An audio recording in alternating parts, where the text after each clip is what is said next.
Bonjour à tous, bienvenue à la leçon numéro 12, livre des actes. Il nous reste 3 semaines de cours avec la nouvelle matière. Semaine 15 va être une semaine de révision et puis semaine 16 va être votre examen final. Donc, il va falloir aller très rapidement. Vous allez voir, j'ai diminué mon nombre de notes un peu afin d'être capable de passer à travers les 3 voyages missionnaires de Paul en 3 sessions. C'est assez demandant. Donc, nous allons nous concentrer un peu plus sur ce qui est vraiment important, un peu moins de commentaires sur différentes choses et on va vraiment passer à travers ces 3 voyages missionnaires extrêmement rapidement. OK? Débutons avec prière. Père, merci pour aujourd'hui et pour l'occasion que nous avons d'apprendre sur votre parole. Je demande, Père, que les étudiants puissent être attentifs, qu'ils puissent prendre, Père, cette parole et la propager, Seigneur, autour d'eux, qu'ils puissent devenir des disciples matures du Seigneur Jésus, voulant lui plaire en toutes choses, Père. Au nom de Jésus, Amen. OK, Livre des Actes, chapitre 12, la fin du chapitre 12, et puis vous pouvez prendre vos notes de cours également.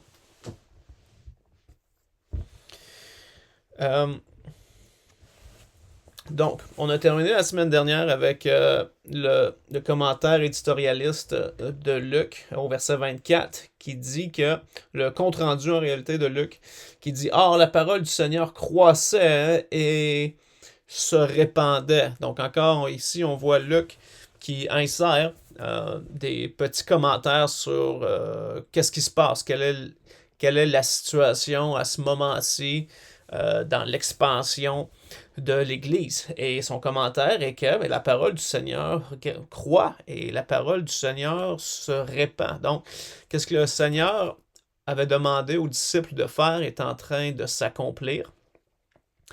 Et vous vous rappelez que nous sommes dans la 3e division majeure du livre des Actes, qui est le témoignage jusqu'aux extrémités de la terre. Donc, l'Évangile commence à s'éloigner beaucoup de Jérusalem, beaucoup de la Judée, et atteint des gens qui sont de plus en plus éloignés. Éloignés par la distance, mais aussi des gens qui étaient éloignés selon Israël, n'est-ce pas, qui étaient des gens païens, des gentils, des gens qui eux-mêmes n'auraient jamais pensé que l'Évangile se serait rendu à eux. On a vu comment que l'Église de Antioche s'est formée, et comment que Paul et Barnabas sont à Antioche et enseignent ces nouveaux croyants pendant 1 an. Et maintenant, il va se passer quelque chose de très spécial dans l'église d'Antioche. On va voir que Paul et Barnabas vont être séparés par le Saint-Esprit pour le ministère.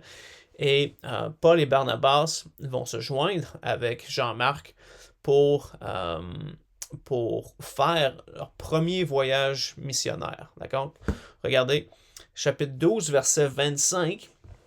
Et Barnabas et Saul, après s'être acquittés de leur ministère, s'en retournant de Jérusalem, ayant aussi pris avec eux Jean, surnommé Marc. Okay? Donc, vous vous rappelez que Paul et Barnabas sont allés porter une offrande à l'église de Jérusalem à cause de la grande famine qui avait eu lieu. Et puis là, ils reviennent de Jérusalem et ils amènent Jean-Marc avec eux. Regardez, chapitre 13, verset 1 maintenant. Il y avait dans l'église d'Antioche quelques prophètes et docteurs, donc Barnabas, Siméon, appelé Niger, Lucius le Cyrénéen, Manaïm, élevé avec Hérode le tétrarque, et Saül. Pendant qu'ils célébraient le culte du Seigneur et qu'ils jeûnaient, donc pendant qu'ils étaient à l'église et qu'ils offraient le jeûne, le Saint-Esprit leur dit donc à ce groupe de personnes-là, « Mettez à part pour moi Barnabas et Saul en vue de l'œuvre avec laquelle je les ai appelés. » Donc, il faut se rendre compte ici que Paul et Barnabas sont actifs dans l'Église, font partie de l'Église, et le Saint-Esprit vient mentionner de mettre de côté Paul et Barnabas pour une œuvre spéciale à laquelle il les a appelés. Verset 3. « Alors, ayant jeûné et prié, ils leur imposèrent les mains et les firent partir. » Donc, ce qu'il est important de comprendre ici, c'est que ces missionnaires-là sont envoyés de leur église locale. OK? C'est comme ça que Dieu fonctionne. Dieu prend des personnes qui sont établies dans leur église locale, qui ont déjà le désir de ministère dans leur église locale. On l'a vu avec Paul et Barnabas, n'est-ce pas? Qui ont aussi le don pour enseigner, qui sont capables d'enseigner. Paul et Barnabas ont enseigné à l'église d'Antioche pendant plus d'1 an. On sait que Barnabas était déjà bien réputé à l'église de Jérusalem. Et donc, qu'est-ce que le Saint-Esprit fait ici? Il vient simplement confirmer qu'est-ce que l'Église savait déjà, que Paul et Barnabas, eh bien, avaient un don spécial et une capacité à parler de l'Évangile. Et donc, le Saint-Esprit vient mentionner, regardez, on va mettre de côté Paul et Barnabas. Dans une église locale, quand quelqu'un vient dire qu'il veut être missionnaire ou qu'il veut devenir pasteur, ça doit être évident dans l'Église qu'il possède les caractéristiques nécessaires pour devenir quelqu'un comme ça. Le Seigneur n'appellera pas quelqu'un qui ne possède pas ces caractéristiques-là. Et Paul mentionne les exigences pour devenir pasteur dans 1 Timothée chapitre 2 et également dans Tite. Et donc, même si cette personne-là dit « Ouais, mais je crois que le Seigneur m'appelle à devenir pasteur ou devenir missionnaire », eh bien, si l'Église n'est pas en mesure de voir que ces personnes-là ont le don nécessaire pour faire l'œuvre du ministère, eh bien, ça ne sert à rien de poursuivre cet office-là. D'accord? Ça ne sert absolument à rien. Donc, c'est très important de suivre le modèle que Dieu a établi. Et plusieurs personnes peuvent s'auto-proclamer pasteur, s'auto-proclamer missionnaire, s'auto-proclamer prophète, entre guillemets, mais ils n'ont jamais eu l'authentification de l'Église et le Seigneur ne les a donc jamais appelés à devenir ces personnes-là. Dans le cas ici, Paul et Barnabas, c'est évident qu'ils possèdent le don. Et ils ont manifesté ce don, ils ont pu prouver ce don-là à l'église d'Antioche. Et le Seigneur connaissait déjà leur cœur et leur désir.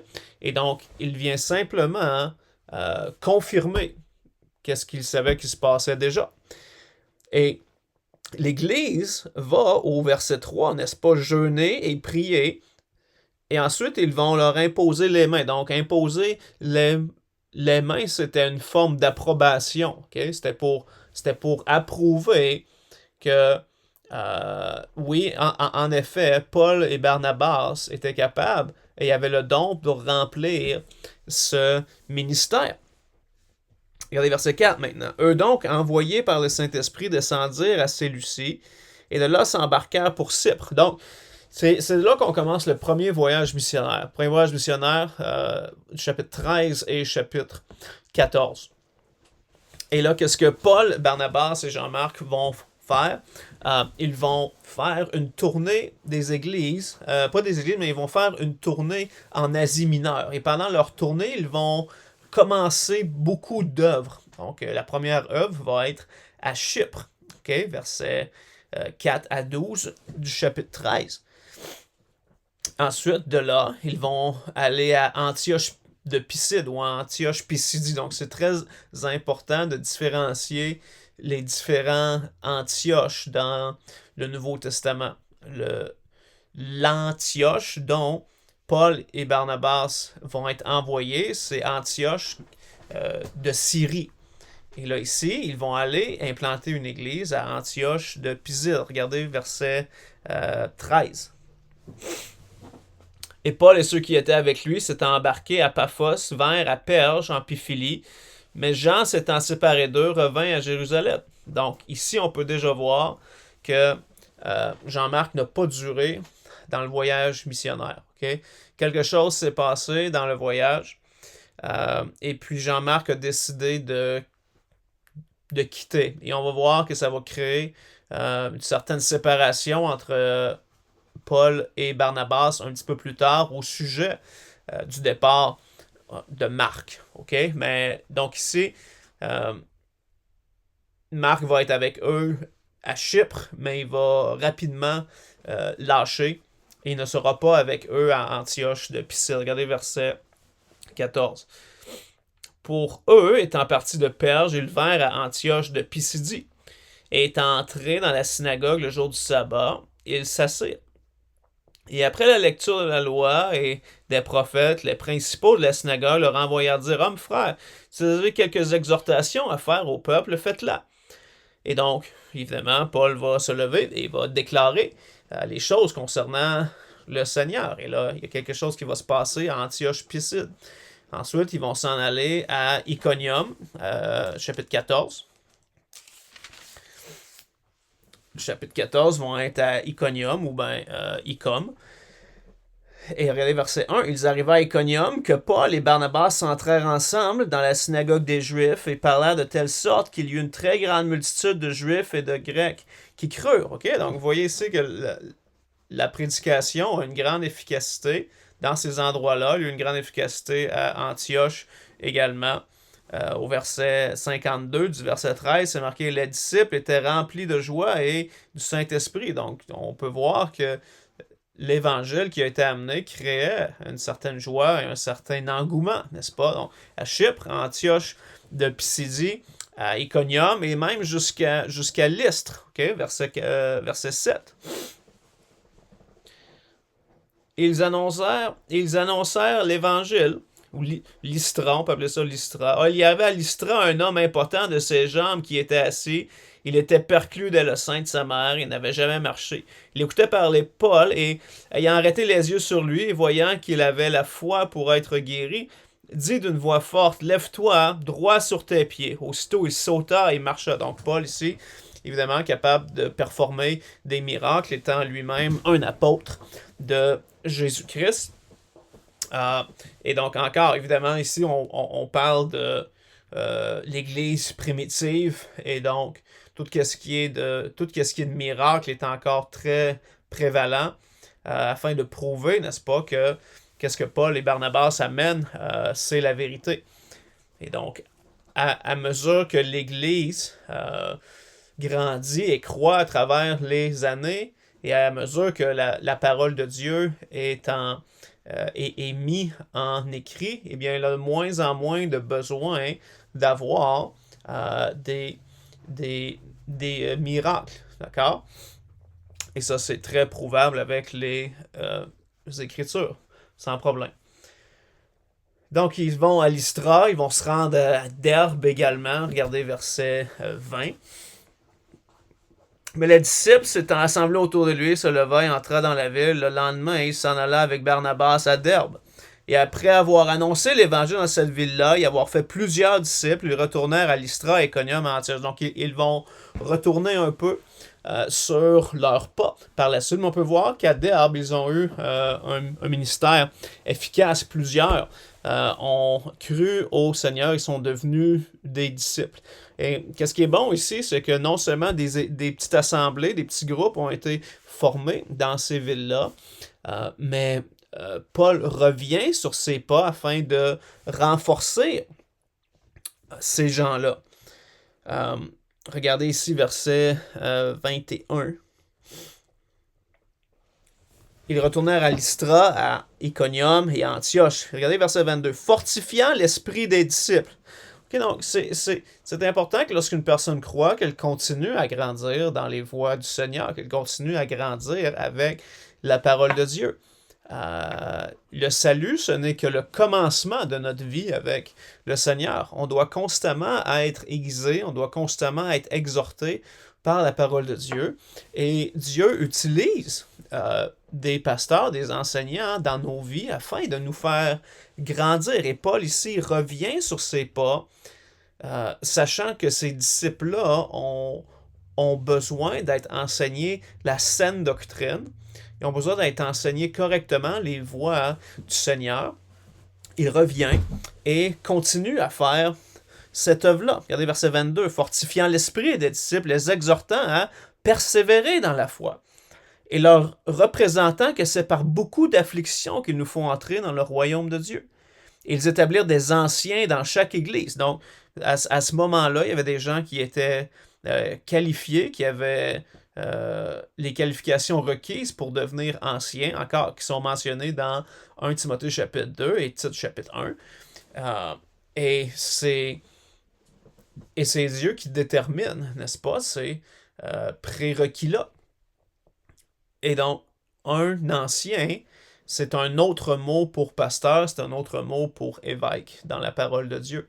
C'est des termes qu'on appelle interchangeables. Et donc, un ancien, un pasteur, un évêque, c'est tous la même chose dans la parole de Dieu. Ça vient simplement signifier différentes facettes de leur ministère. Et donc, qu'est-ce que Paul fait ici? C'est qu'il établit des pasteurs dans chacune de ces congrégations-là. Et après avoir prié et jeûné encore, verset 23, ils les recommandèrent au Seigneur en qui ils avaient cru. Et donc, verset 24, puis, ayant traversé la Pisidie, ils vinrent en Pamphylie. Ayant annoncé la parole de Dieu à Perge, ils descendirent à Attalia, et de là, ils embarquèrent pour Antioche, où ils avaient été recommandés à la grâce de Dieu pour l'œuvre qu'ils avaient accomplie. Okay, donc, maintenant, c'est leur retour à Antioche de Syrie, après avoir refait justement ces églises-là, établir des anciens. Ils reviennent vers Antioche de Syrie. Maintenant, chapitre 15 est un chapitre très important dans le livre des Actes. C'est ce qu'on appelle le conseil ou le synode de Jérusalem. Et évidemment, avec la poussée de l'Évangile dans le pays des gentils, avec des gens païens qui ne sont pas juifs, ça l'amène quelques complexités pour les Juifs. Et ça l'amène à prendre certaines décisions qui ne sont pas faciles à prendre pour des personnes qui ont grandi selon la religion juive, qui ont suivi les préceptes que Dieu avait enseignés et les commandements. Et donc, il y a beaucoup de bouleversements qui se passent dans le livre des Actes à cause de cette transition-là vers que l'Évangile, maintenant, passe de la main des Juifs à la main des gentils. Alors, regardez verset 1. Or, quelques personnes venues de Judée enseignaient les frères en disant, si vous n'êtes circoncis selon l'usage de Moïse, vous ne pouvez être sauvés. Donc, il y a des personnes qui viennent dans l'Église et puis ils disent, hey, pour être sauvé, vous devez être circoncis. Verset 2. Une grande contestation, une dispute s'étant donc levée entre Paul et Barnabas et eux. Et il fut résolu que Paul et Barnabas et quelques-uns d'entre eux montraient à Jérusalem auprès des apôtres et des anciens pour traiter de cette question. Okay? Donc, il y a des gens qui s'étaient infiltrés à Antioche et qui demandaient que les croyants à Antioche soient circoncis. Et Paul et Barnabas se sont opposés à ça de grande façon. Et là, il va y avoir une discussion au sujet de cette loi-là à Jérusalem, qu'est-ce qu'on appelle le synode ou le concile, le conseil de Jérusalem. Regardez verset 3. Étant donc envoyés par l'Église, ils traversèrent la Phénicie et la Samarie, racontant la conversion des gentils, et ils donnèrent une grande joie à tous les frères. Et étant arrivés à Jérusalem, ils furent reçus par l'Église, et les apôtres et les anciens, et ils racontèrent toutes les choses que Dieu avait faites par eux. Donc, ils donnent un certain compte-rendu de leur premier voyage missionnaire.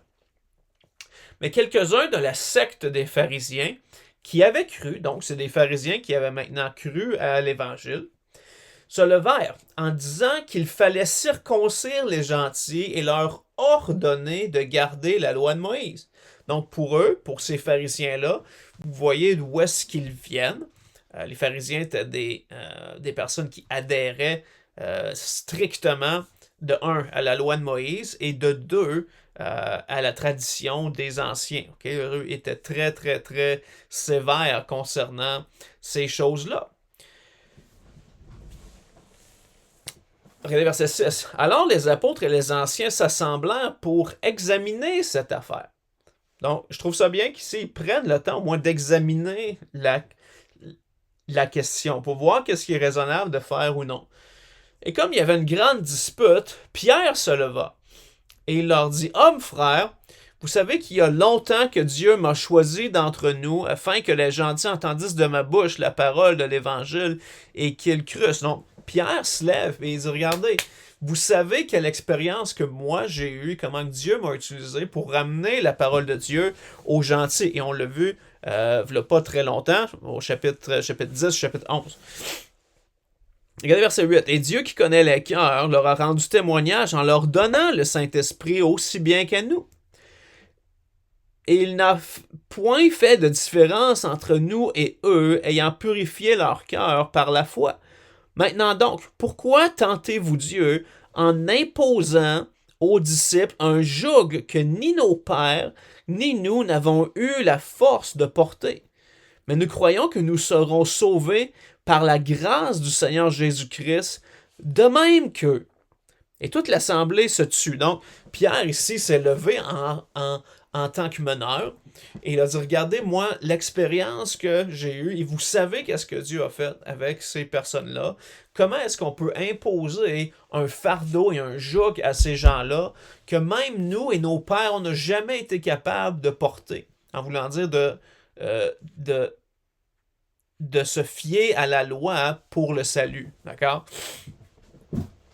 Alors toute l'assemblée se tut et ils écoutaient Barnabas et Paul, qui racontaient quel miracle et quelle merveille Dieu avait fait parmi eux, parmi les gentils.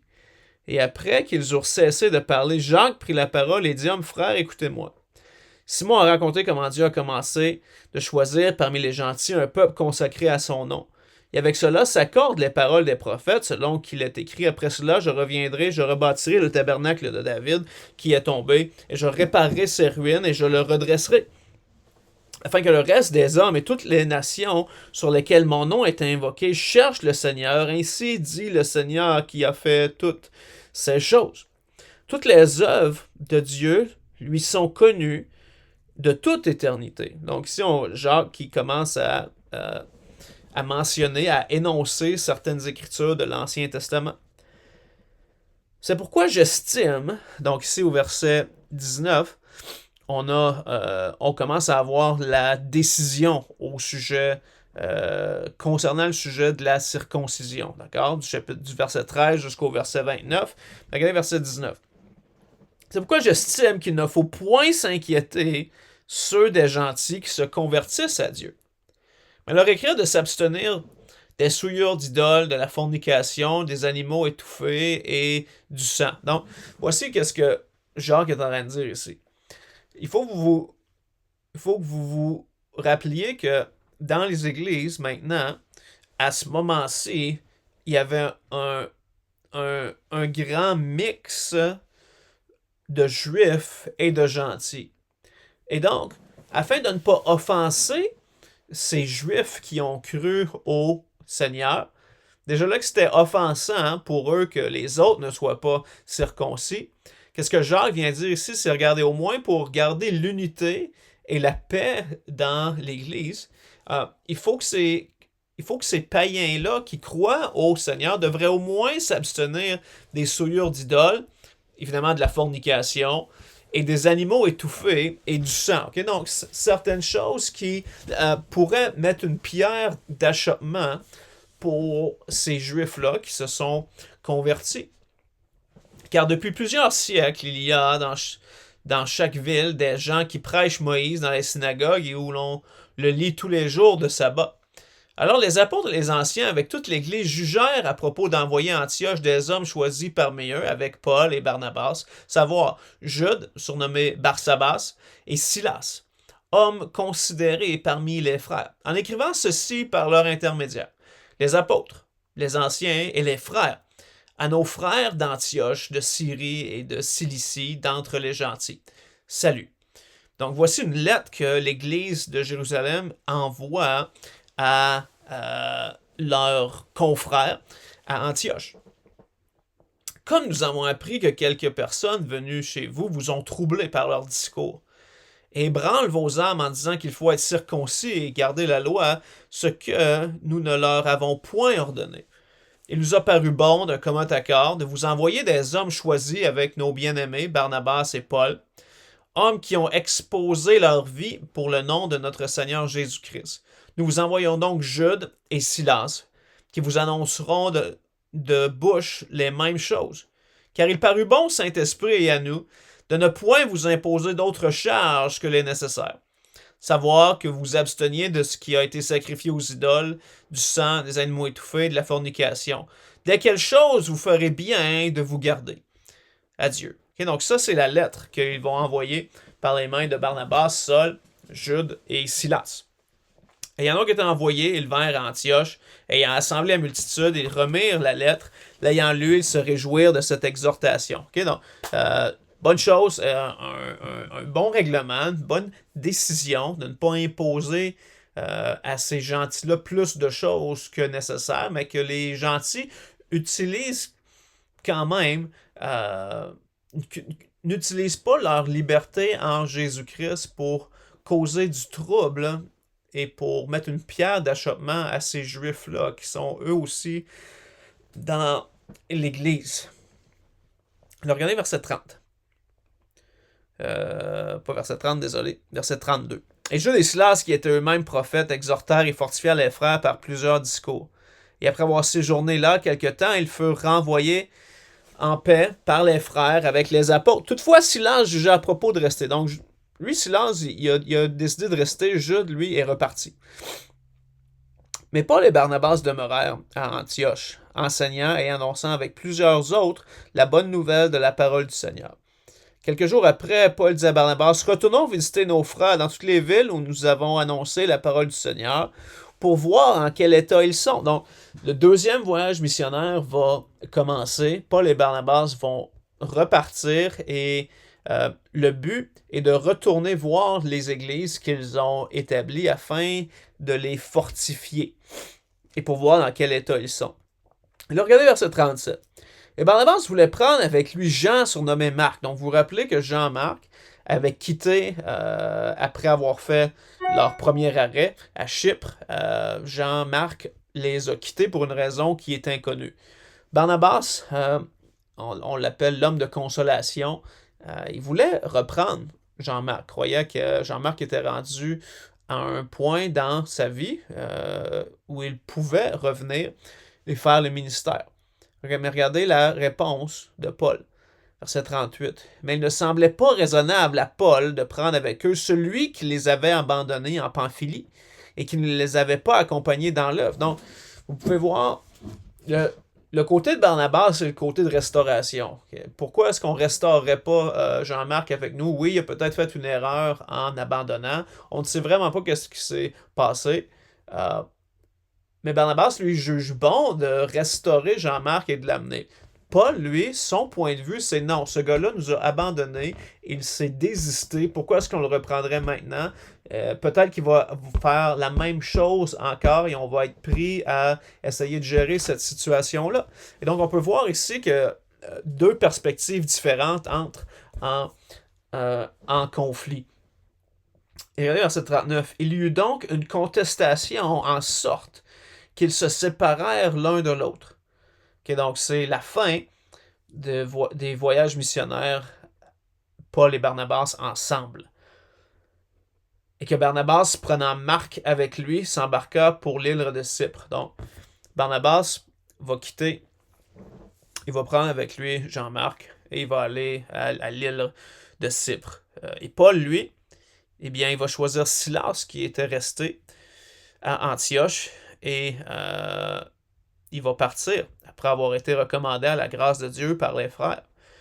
Il traversa la Syrie et la Cilicie, fortifiant les églises. Et là, on va voir le deuxième voyage missionnaire se mettre en branle au chapitre 16. Donc, beaucoup de choses se passent, évidemment. Je ne sais pas si vous avez remarqué que lors du premier voyage missionnaire, le nom de Saul a été transformé en Paul. Okay? Et à partir de ce moment-là, vous ne verrez plus Saul dans les Écritures, vous allez voir Paul. D'accord? Donc, on peut voir ici un changement de ce côté-là. Donc, j'espère que vous avez apprécié la leçon. Soyez bénis. Veuillez lire pour la semaine prochaine chapitre 16 et chapitre 17. D'accord? Seigneur vous bénisse. Bonne journée. et à la prochaine. Au revoir.